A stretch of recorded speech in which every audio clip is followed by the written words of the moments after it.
Hi hello friends, welcome back to my channel Nitin Kolluru. ఇంతవరకు కూడా మన ఛానల్ ఎవరైనా సబ్స్క్రైబ్ చేసుకున్నట్టయితే please do subscribe my channel. And అలానే నేను పెట్టే ప్రతి అప్డేట్ కూడా మీ దగ్గర రావాలనుకున్నట్టయితే సబ్స్క్రైబ్ చేసుకున్న తర్వాత పక్కనే ఉన్న బెల్ ఐకాన్ యాక్టివేట్ చేసుకోండి. సో నేను పెట్టే ప్రతి అప్డేట్ మీ దగ్గర అయితే వస్తుంది, ఓకేనా?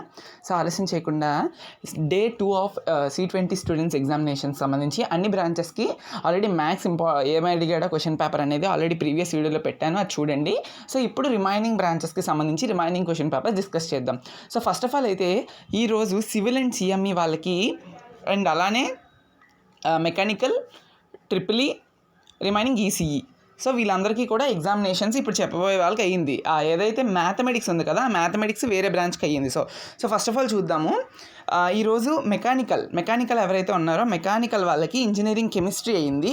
కెమిస్ట్రీ పేపర్ అనేది నిన్న ఎవరికి అయ్యింది? ట్రిపుల్ వాళ్ళకి అనుకుంటా నిన్న కెమిస్ట్రీ అయ్యింది. సో వాళ్ళకన్నా కొంచెం డిఫికల్ట్గానే అడిగాడని చెప్పొచ్చు. వాళ్ళకి డైరెక్ట్గా అడిగేశాడు క్వశ్చన్స్, వీళ్ళకి సమ్వాట్ డిఫికల్ట్గానే అడిగాడు క్వశ్చన్ పేపర్. అంటే యావరేజ్గా చదవాలనుకున్న వాళ్ళకి కొంచెం టఫ్గానే ఫీల్ అవుతారు క్వశ్చన్ పేపర్ని. మరీ ఈజీగా లేదు, మరీ టఫ్గా లేదు, బట్ కంపారిటివ్లీ కొంచెం టఫ్గానే ఉంది అన్నట్టు క్వశ్చన్ పేపర్తో పోలిస్తే. సో చూడండి, postulates of Bohr's atomic model అడిగాడు. దానికి ఆపోజిట్ క్వశ్చన్ ఏం అడిగాడంటే covalent bond, formation of covalent bond in O2 N2 molecules.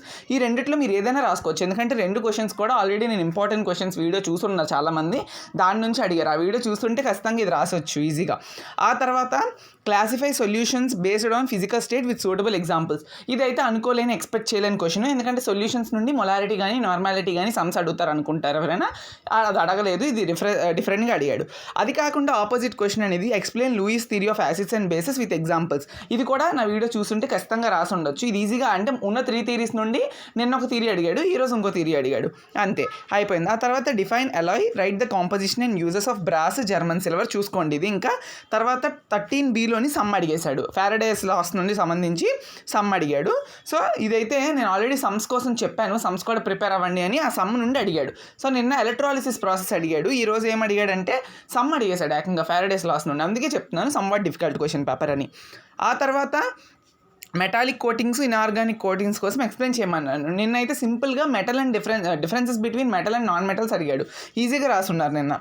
Describe ion exchange process అడిగాడు, ఇది చదువుకున్న వాళ్ళకి ప్రతి ఒక్కరికి ఈజీగానే రాసేస్తారు. తర్వాత define thermoplastic, thermosetting plastics and right any 6 differences, ఇది కూడా ఓకే.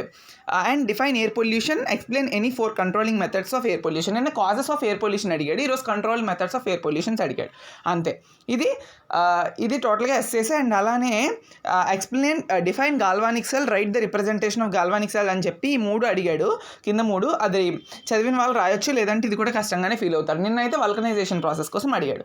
ఇదైతే కెమిస్ట్రీ. ఓవరాల్గా షార్ట్స్ కోసం ఎక్స్ప్లెనేషన్ అయితే ఏమి ఇవ్వను, మీరు చూడండి. కావాలి అనుకున్నట్టయితే టెలిగ్రామ్ ఛానల్లో జాయిన్ అయినట్టయితే టెలిగ్రామ్లో కూడా నేనైతే ఈ పేపర్స్ అన్నీ కూడా షేర్ చేస్తూ ఉంటాను, లేదంటే మీరు ఇక్కడ స్క్రీన్ షాట్ తీసుకోవచ్చు. ఇవ్వండి, మీరు చూస్తున్నారు కదా, షార్ట్స్ కూడా ఇలా అయితే అడగడం జరిగింది. ఎక్కడైతే షార్ట్ నుండి సమ్ అనేది అడగలేదు, నేను ఒక సమ్ అడిగాడు, ఈరోజు షార్ట్ నుండి అసలు సమ్మే తీయలేదు, ఓకే. ఇది కెమిస్ట్రీ కోసం. And coming to engineering drawing చూద్దాం. ఇంజనీరింగ్ డ్రాయింగ్ ఎవరికి అయిందంటే ఈరోజు ట్రిపుల్ వాళ్ళకి అయింది ఈరోజు engineering drawing.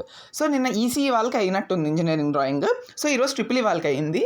So single stroke vertical lettering, నిన్ను కూడా ఆల్మోస్ట్ వెర్టికల్ లెటరింగే ఇచ్చాడు. ఒకటి ఇచ్చేస్తాడు, creativity is the key to success అంట. ఇది ఆల్రెడీ ప్రీవియస్ ఇయర్ రిపీటెడ్. ఇది ఇచ్చినా ఇవ్వకపోయినా రిపీటెడ్, నో ప్రాబ్లం, ఎందుకంటే అక్కడే ఉంటుంది కాబట్టి మీరు వెర్టికల్ లెటరింగ్లో రాసేయచ్చు 10 mm సైజ్తో, అయిపోయింది. తర్వాత redraw the given figure in full scale dimension, it is as per SP అని చెప్పి ఇచ్చాడు. ఇది డైమెన్షనింగ్ ప్రాక్టీస్ బాగా ప్రిపేర్ అయిన వాళ్ళకి అర్థమవుతుంది, ఇది కొంచెం కష్టమనే చెప్పొచ్చు ఈ క్వశ్చన్.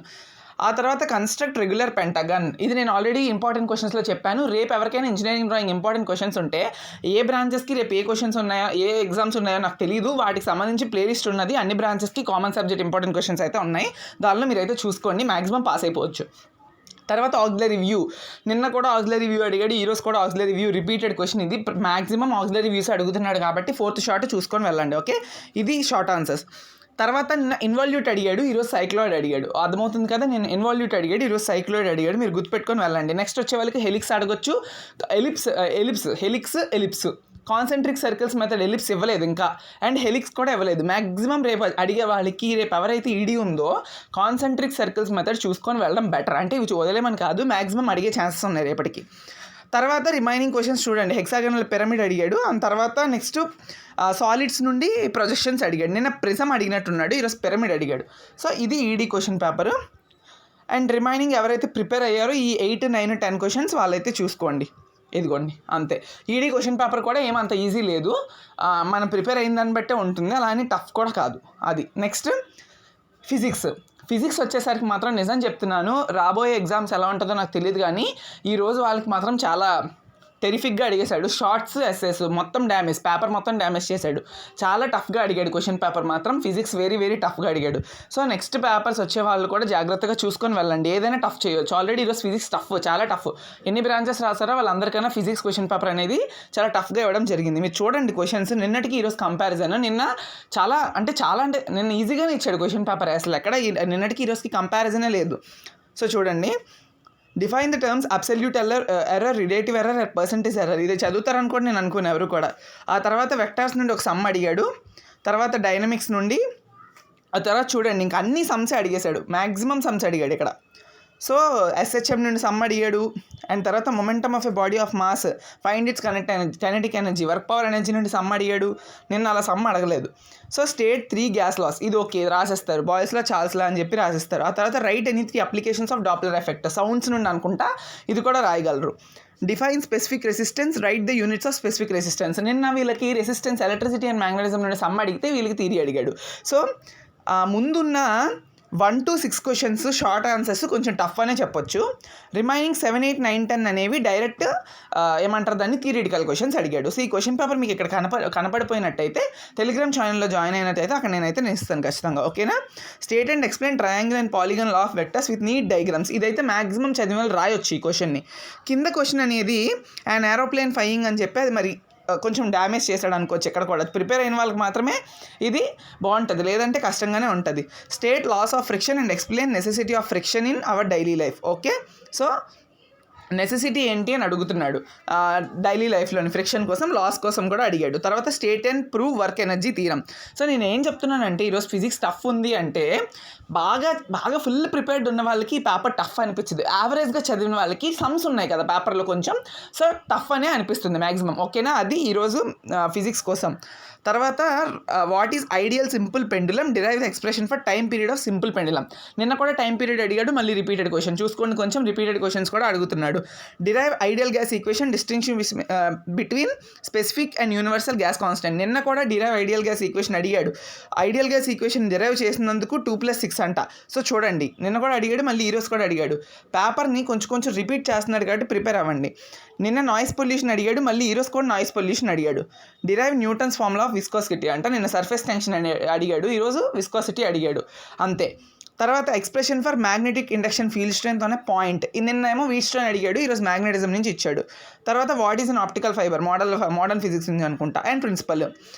ఇక్కడ చూడండి నిన్న డైనమిక్స్ నుంచి అడిగినట్టున్నాడు గ్రావిటేషన్కి సంబంధించి, ఈ రోజేమో థర్మోడైనమిక్స్ నుండి అడిగాడు, relation between CP and CV అడిగాడు. సో అవి మోలార్ స్పెసిఫిక్ హీట్స్ కోసం ఈరోజు అయితే అడిగాడు. ఇది టోటల్గా engineering, drawing, physics and chemistry. Maximum నిన్నటికన్నా ఈరోజు వచ్చిన క్వశ్చన్స్ అనేవి కొంచెం హై లెవెల్ అని కాదు, కానీ నిన్న క్వశ్చన్ పేపర్స్ అన్నిటికన్నా ఈరోజు క్వశ్చన్ పేపర్స్ కొంచెం డిఫికల్ట్గా అడిగాడు. అది ఈరోజు రివ్యూ అనేది. మళ్ళీ రేపటికి దాంట్లో మనకు మళ్ళీ చెప్తాను నేను. ఇంగ్లీష్ పేపర్ అనేది యాజ్ ఇట్ ఈస్గా ప్రతి వాళ్ళకి ఒకే ఫార్మాట్లో ఇస్తున్నాడు, ఎవరు వర్రీ కాకండి. ఈరోజు ఇంగ్లీష్ పేపర్ కూడా చాలా ఈజీగా ఉంది. టెలిగ్రామ్ ఛానల్లో జాయిన్ అయినట్టయితే ఖచ్చితంగా ఇస్తాను, ఓకేనా. Thank you friends, thank you for watching this video. By by.